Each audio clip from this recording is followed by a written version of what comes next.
Good morning, boys and girls. What's going on? You're in old Steveo's world right now. It's a beautiful place, isn't it? What have we got today? What's old Steveo got today? Look at this. Look at this.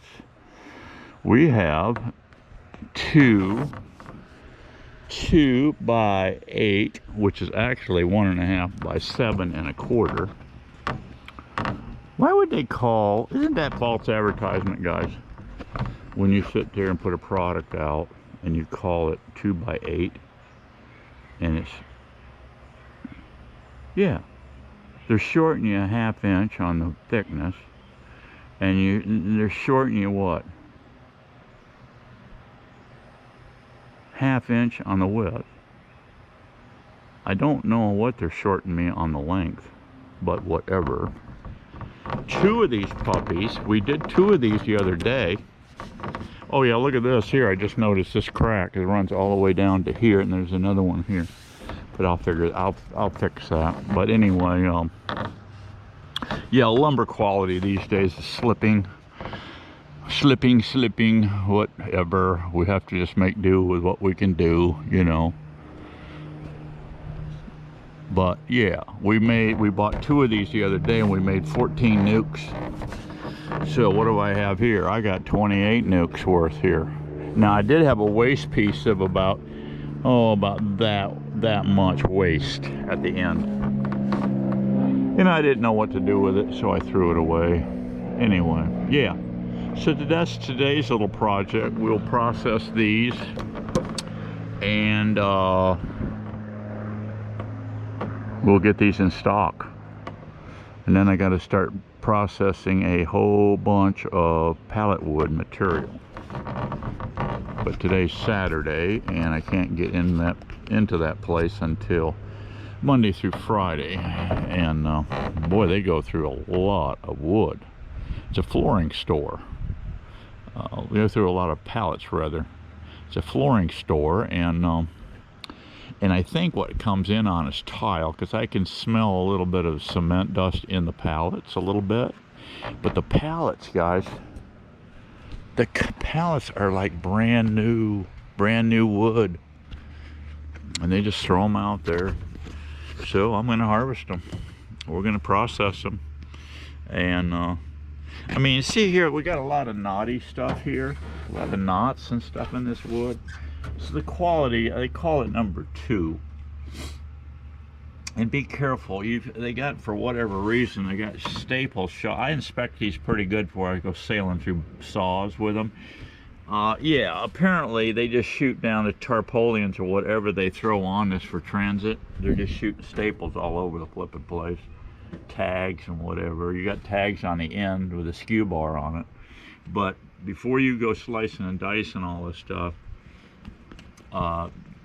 inspect them closely for staples. They're only 1/4 inch staples, so they're fairly easy. You can put a pocket knife under them and pry them up and then snatch them out of there with your Leathermans. But anyway, yeah, this is today's little project. It'll be an enjoyable little project, and we'll get 28 nukes out of these 4 boards. And what I'll do is cut them to size. They'll be 10 inches in length. I've got my chop saw set up. I'll show you that here in a second, how I process these. And I don't have a miter, sliding miter, so this is going to be old school done. I think once this finally burns up, I've been trying to burn it up for years. I can't burn it up. I think it is a Harbor Freight saw. I'm not sure. It's been so long since I've had it. I don't remember. But anyway, I am using Harbor Freight skill saw set up in a homemade table saw. I'll show you that too, and how I process the miters on the end, the rabbet, rather, whatever you want to call it, the ledge where the frame's set. I'll show you how I chop them out. But for right now, processing these will be all chopped into 10-inch lengths. And once they're all chopped, we set them aside, and then we break down the chop saw, and we set up the table saw, and we start cutting the frame rest, and that goes fairly fast. So let me take you in the barn here and show you what my little chop saw setup is. Alrighty, here's my chop saw setup. I've got 4 brute garbage cans set down. As you can see, I got a piece of 1/2 inch. Actually, this is PT plywood. I just throw it over here on the floor when I'm done with it. Put the garbage cans back out where they belong.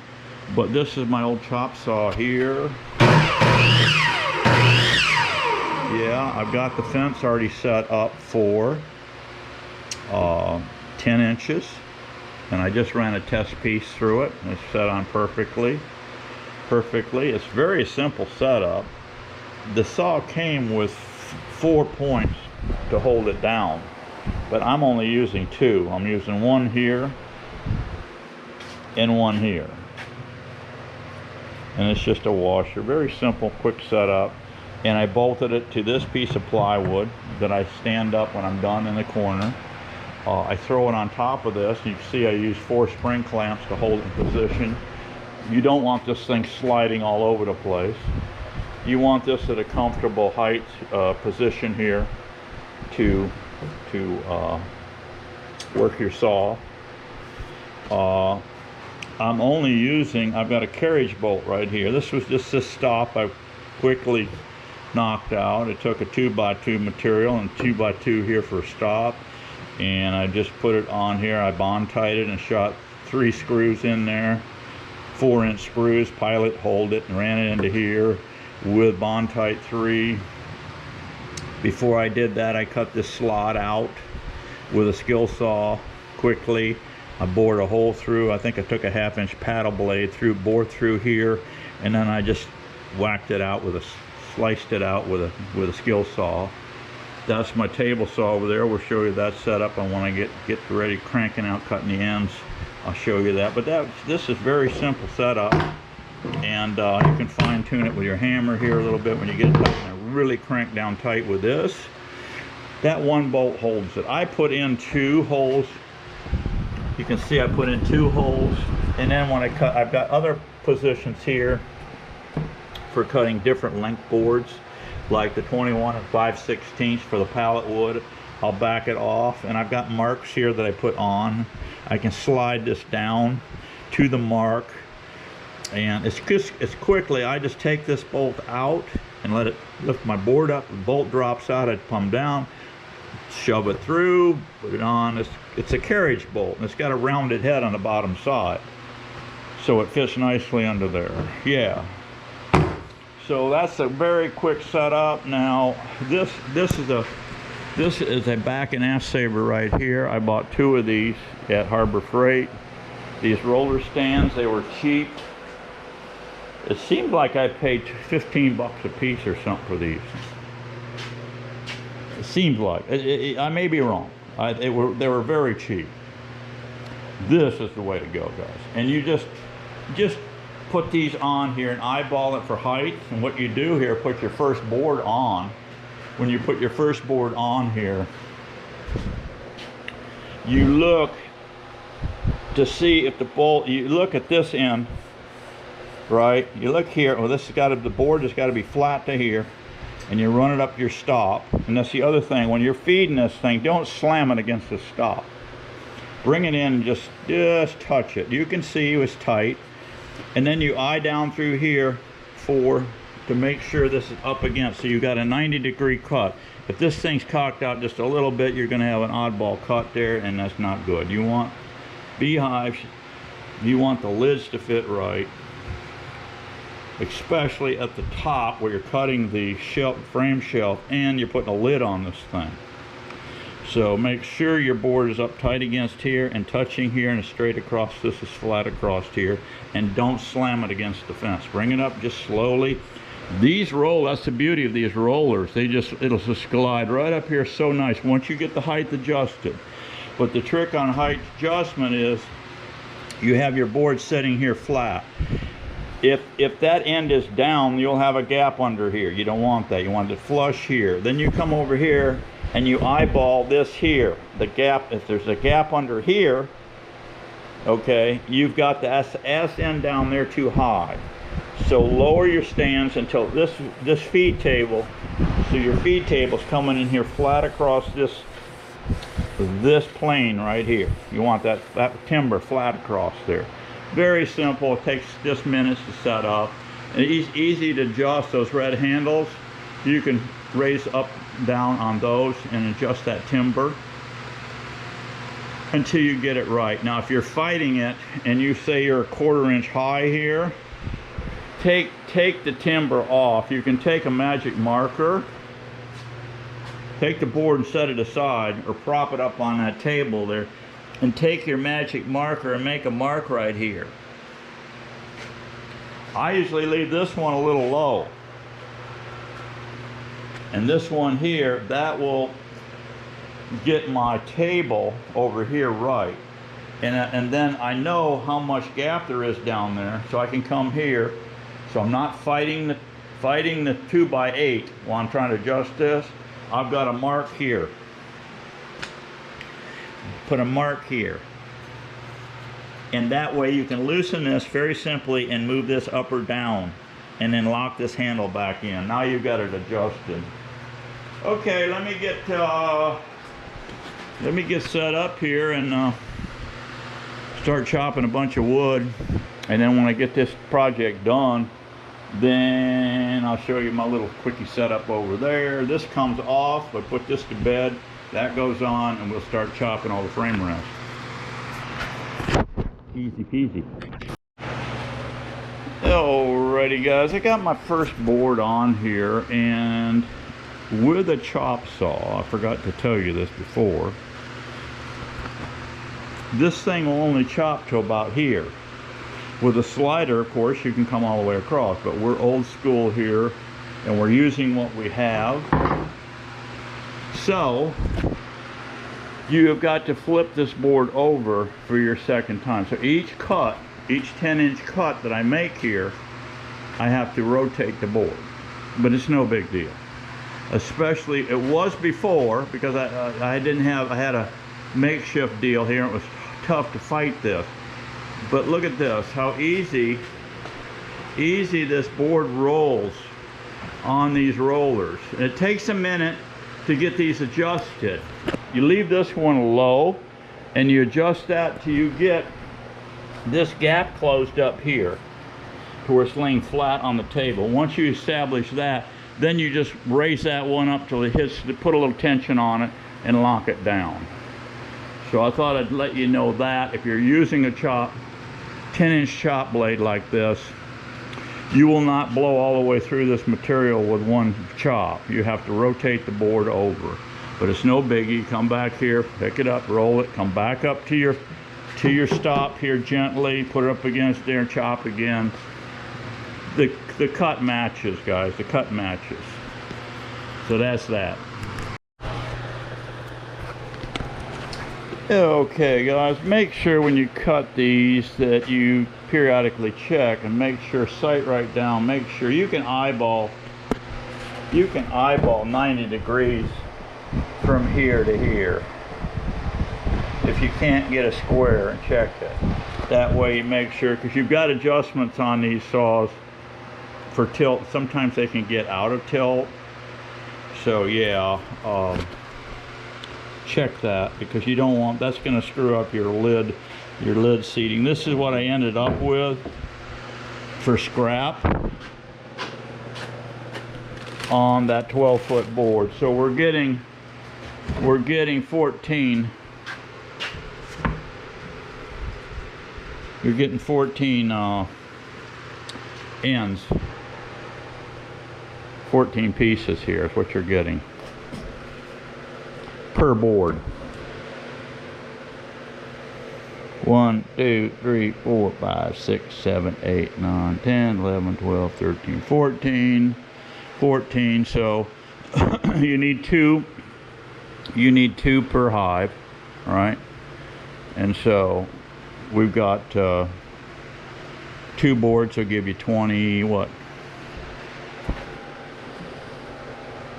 Yeah, you do the math. We should be getting 28 beehives here. Okay, that's what we're going to do. I'm going to chop these all up, then I'm going to show you how to do the cut here, right down through there. Those rollers are working out fantastic. It's a little slower because you gotta, I'm going old school here, guys, with this antique piece of junk here that won't burn up. It will not burn up. What's the name of this thing? I don't even have a name on it. I don't even have a name on it. I don't know where I got it. Yes, I do have a name on it. What am I saying? Right there. Robati. That thing is, God, guys, this thing has seen 1,000,000 miles of lumber, and that motor won't burn up. When it does, I will buy a slider to speed this up, because it doesn't take that much longer. And you know, keep a nice fan here blowing on you, on the operator here. Keep your operator cool while he's cutting. That's how we roll, bro. Okay, guys, I just flipped this board, and to make my second cut here, and you can see this roller here. You want to adjust this roller. I've got about one more push and I'm going to be off of that roller, but this board will be moving up, see, 10 inches to here, and I won't have that much weight this way. I'll be able to hold it down with my hand. So for reference, let's just pull that thing right there. You're looking at about 43 inches roughly to the center of that roller, the center of this blade. That worked out about right, because once you come off of that roller, all this cantilever weight is going to be, this board's going to be trying to kick back. But this is about the right distance here, so keep that in mind. If you keep that about 43 inches back, once you come off of that roller, you're going to be in good shape on that. Now another thing too, of course we'll get into that a little bit more as we start processing our frame rest here. You see the knots here? Well, most see the knots. You do not want to cut a frame rest with a knotty end, okay? You want to have a clean end, and hardly, if ever, will you have a knotty at both ends. So pick your, when we start processing cutting frame rest, keep that in mind. Make sure the knotty's at the bottom, because with the knotty at the bottom, we don't care, for the simple fact all these bottoms will be screened. These are screen bottoms, and the screen gets stapled right to this timber right here. And of course the pallet wood that's hanging out about at roughly a ½ inch or so on each side, 1/2 to 3/4, depending on the thickness of our pallet wood. It's getting stuck right there with a 1/4 inch staple. So yeah, we're making some sawdust, and I'm on my second wood board right now. So yeah, we're gonna have enough here for 28 beehives, 28 5-frame nukes out of 4 of these these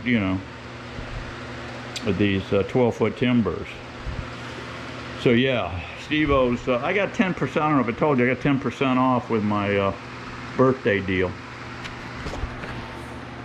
Lowe's is keeping an eye on my birthday. Thank God for Lowe's, huh? I don't, Home Depot's all right. It's weird. What's weird is, guys, they have I take the backcountry road when I go to Lowe's. I got a little back road that I take, and it brings me right into their parking lot. But to go to Home Depot, I got to go out across the main road and go over there and fight all the craziness traffic over there. I've got nothing against Home Depot, but it seems like every time I go into Home Depot, they never have what I want.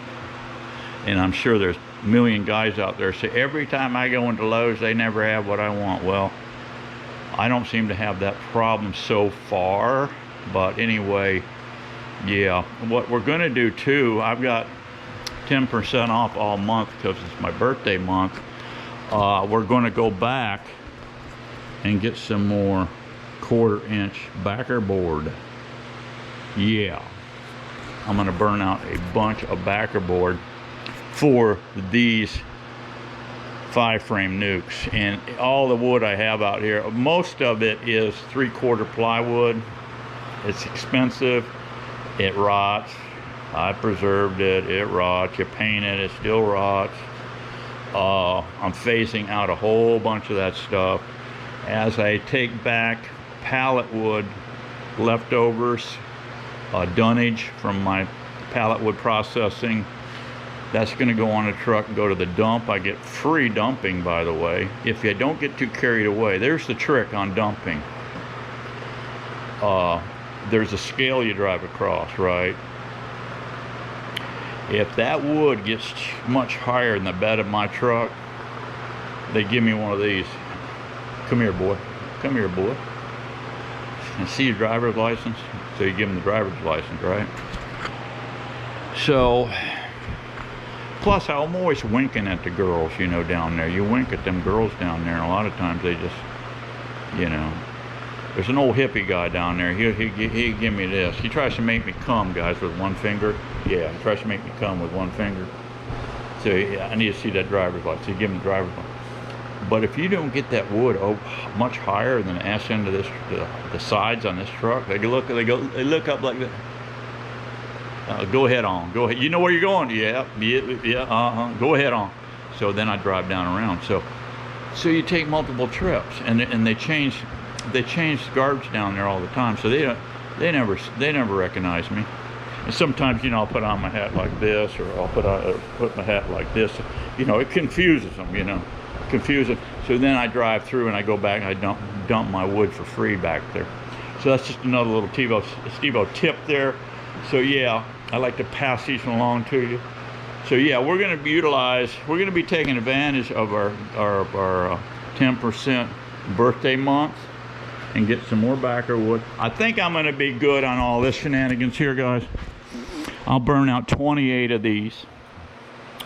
And yeah, and I'm gonna be kind of busy. I mean, once these bees start kicking it up, and I had just 2 bees coming here a while ago, guys, flying around my head.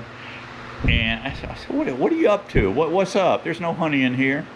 I think they smell that sugar in that barrel right there. But anyway, and they were in here just checking me out to see. They told me, Steve-O, I see you're making some sawdust. That's a good thing, because me and the girls out back, we are cranking it on, baby. You're gonna need to be making some more boxes real soon. Do you know what I said? Yes, ma'am, I'm on it. I am on it. Alrighty, guys, that didn't take long. We got her all butchered up, all 4 boards, 2x12s. We got enough goodies here for 28 beehives, 5-frame nukes. And guess what time it is? About 11:30, and I need to get that Kingsford charcoal fired up, and I'm gonna have me about 1.5 pounds ribeye. That is not the standard American diet, I understand that, but here's the big Bertha but on all that. It's the appropriate human diet, okay? Appropriate. And that's where we are today. Appropriate. All right. So let me get that done. Let me wolf down my ribeye like a wolf. I'll wash it down with a little green tea, no soda pop. Oh, did you see that the other day? The old bummers, I call them the old bummers. You know who I'm talking about. The old bummers. His bride, Obama's bride, comes out. You probably saw that. She's on a new campaign. She's gonna get really rich, and she was talking about sugar, some kind of drinks that aren't healthy. So what is she gonna push now? Sugary juices for the kids. Are they part of the solution or part of the problem, guys, in America today? Everybody's on this get rich quick scheme. And why would she need more money?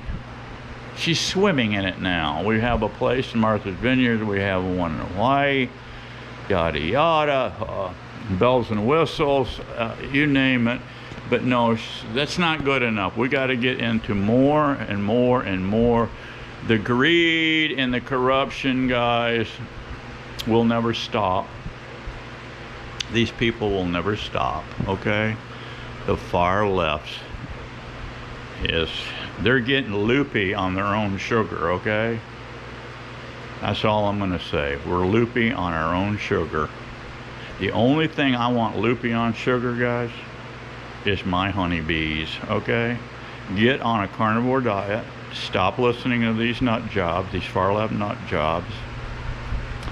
As if we don't have enough, have you seen the kids? I gotta go pick up my grandson every week at school, and my granddaughter.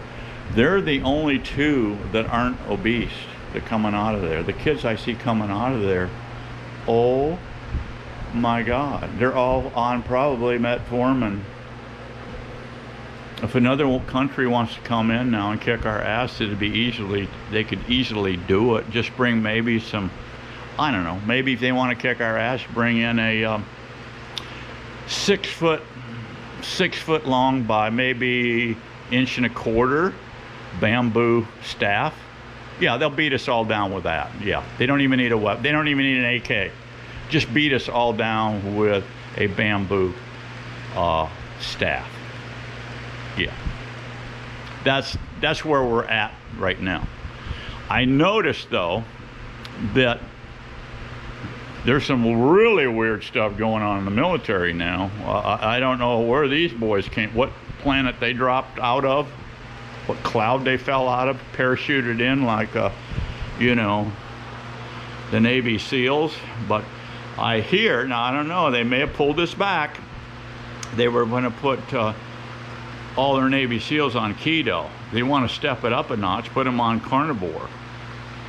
Yeah, if you want to make some badass, if you look back in history, one of the baddest ass armies on the planet was Genghis Khan. Him and his horsemen, yeah, they ate horse meat, goat meat, whatever. They had their goat skin water bags hanging on their horses. Their saddle pouches was full of dried meat. Yeah. No, you didn't screw with them boys back in the day. They'd come in and clean the land off and chop your body, cleave your body in half, okay? You got in their way. Them were carnivores. But we've drifted away from that. Now we're on to sugary drinks of all things. I hope the Lord's looking down, guys, and going to save us. I really do. I think He's going to. We all need to ask for help, but we're on a path right now that's very scary. But if you stay with Steveo's plan, get on a carnivore diet. It's the proper human diet. I don't care what any of them say. My own healthcare provider, primary care physician, do you know what he told me, guys? He asked me, she looks like you're in pretty good shape. What do you eat? You know, you're losing the weight. I said, no, I'm at the proper weight for my height. I'm only 5'10". He's looking at me like, I asked him once before, what should I weigh? He said 200. He wants a 5'10" guy weighing in at 200. Well, that's a beast. That is obese. Okay. Where do these people go to school? They go to school corruption. Okay, that's where they come from. It's called Big Pharma. They're trained by Big Pharma to push drugs. They're not trained to tell you how to run the human body. Because I'm at the point now, guys, I don't even think they have a clue how the human body functions. And they damn sure don't know how a beehive functions. So, you know, sadly, this is where we're at today. I am sorry, but we all have to take responsibility here. I'm sorry I drifted off here for a second on sugary drinks, but I saw that last night, And when I saw that, I just went, oh my goodness, if things aren't bad enough, if you see what they're feeding these kids at school, it's all carbs. You go to a hospital and you're laying there, and they bring you in, it's 99% carbs.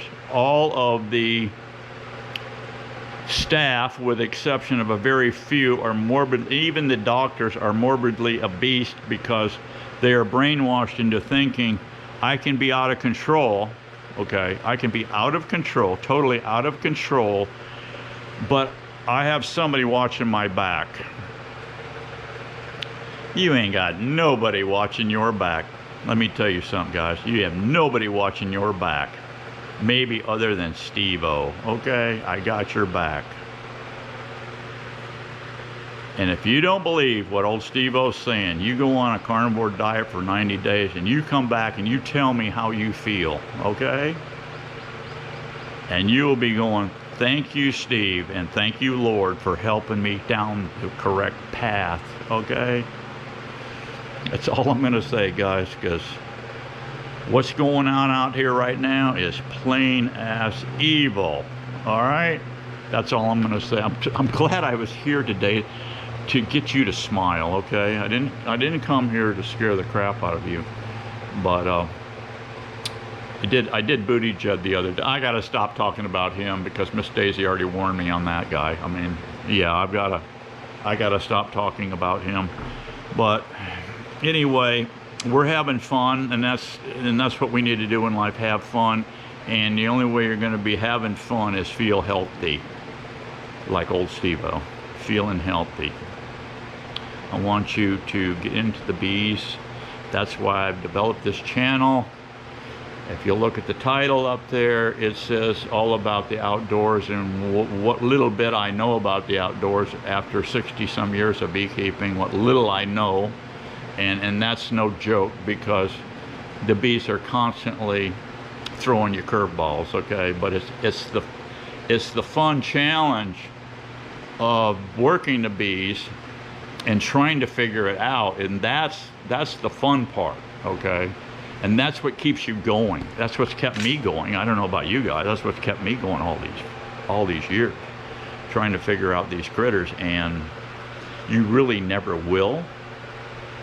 But it's so interesting to go down this path, and once you understand proper human diet and how the human body actually functions along with the honeybees, you got the human society colony and you got the bee colonies, and they're somewhat similar in respect, and that's why it's so interesting, because they're constantly in battle with their neighbors. Bees are in constant battle with their neighbors, and enemies coming in, and enemy invaders coming in. It's a constant battle.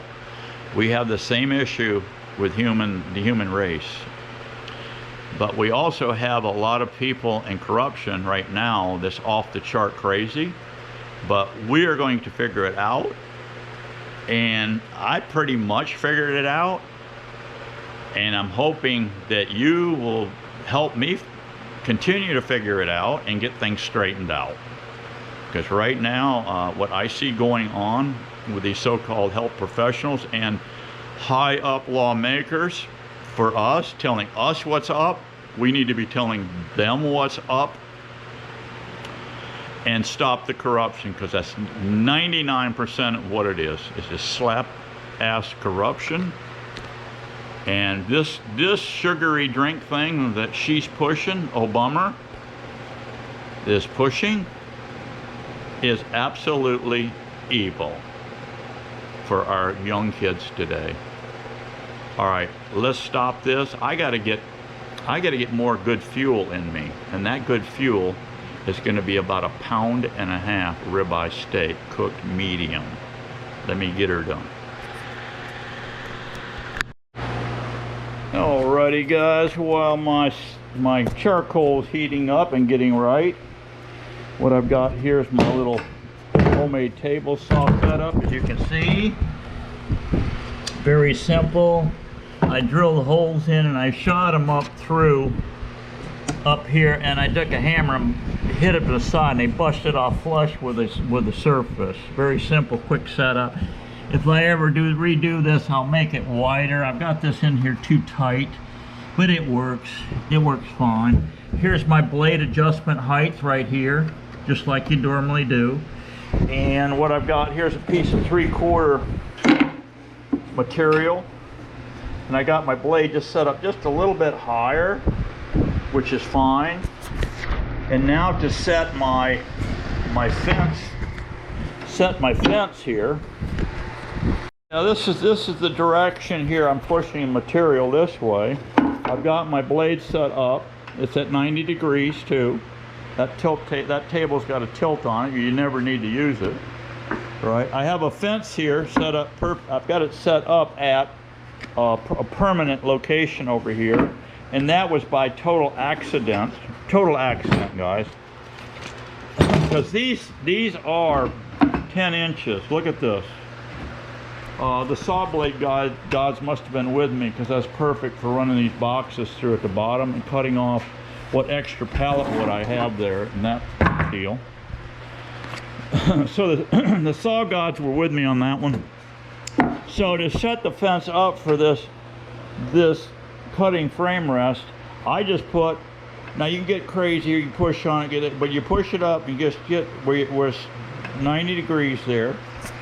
And then you get another piece of plywood that'll go up here. Now, what you want to do is you sight down it, and you can see that's a rough, wobbly cut on that. If you flip it over, this is a straight edge. Perfect straight edge. So what you do is you slide it up, and you just snug it against the blade. Don't push this way or that, you snug it up against there. Grab you a nice cheap Harbor Freight clamp, spring clamp, and you grab it right there. You come over here, you grab it right there. Now it's set up. Now you can take, before you do any of this, if you like, you can take beeswax and beeswax that. You got a nice straight edge here now. You've got your height set, and your fence is set 3/4 deep. Now you're going to grab your wood here. You're going to look it over. I don't see any knots here. I'm going to set this up just like this. The other thing on this saw is when I plug it in, it's running. Now granted, you can put a strip on here, you know, a multi-plug strip, and it's got a flip switch. You can do that, but I don't find it necessary. I just plug it in, and when I plug it in, it's running. Because you'll see here what I did, I locked the trigger down full speed, and I put a zip tie on it to hold it in place. So when you plug this in, you're rocking and rolling. So when you push that thing through, you're cutting that. As soon as you cut it, I take it and flip it over this way, and I plow it through again, and put, what I do is take my archery backstop. Actually, I turn this around to right about here, and I put that archery backstop here, because when you plow this thing through, you're cutting out that. And if it doesn't cut it all out, you can raise that fence up slightly, and it'll make the clean cut through. And this piece is going to go flying out of here at 70 miles an hour and hit that backstop right there. And that backstop's got a little carpet on it, and it will cushion the shock, and they just fall on the floor. So that's how I roll. I also, with this piece of plywood, I piloted 3 holes here, here, and here, and I shoot this saw. I don't want this vibrating fall off and this hit me in the belly button and disembowel me. Okay, we don't want disembowelment, so we secure it to the table. So because this is lightweight, this thing is light, but now it's secure, plus all this wood weight on here, right? So as I cut these, I'll be making another pile of cuts, and I'll stack them up right in here, see? So that's how we do it. That's how we get the job done. What you think, leave a comment below, and get out there and start cutting up wood. Don't get behind, guys, on this building, because if you're doing what I'm doing, it'll sneak up on you. If you're full feeding like I'm doing, you'll turn around one day and these boxes will be exploding with bees, and you'll have no place to put them. So what's going to happen? They're going to say, bye-bye, Steveo, we're going to the timber, and they will swarm on you. So always have extra boxes. Be vigilant. If a swarm flies off, I haven't seen a swarm fly off on me, guys, in years, for the simple fact I'm changing out my queens annually. That's one thing. And even if you have a brand new queen, if these boxes gets crowded out, she's going to go bye-bye on you with you know, you're going to lose that box. And that's, you can see, just watch 100. The way prices on bees are, guys, you're watching a lot of money fly off. So stay with it. Keep building boxes. If you have enough in stock, you have enough bees in stock for your operation, that's fine. If you don't mind watching bees fly off into the woods, that's fine. I don't care. But for me, I don't want to see bees flying away. Sell bees. Put them in a box and sell bees. All right? Thanks for coming by the old base camp today. I hope I didn't hurt anybody's feelings today. If I did, oh well. I'm not woke, because woke is a joke. I'll see you on the next one, guys. Bye-bye.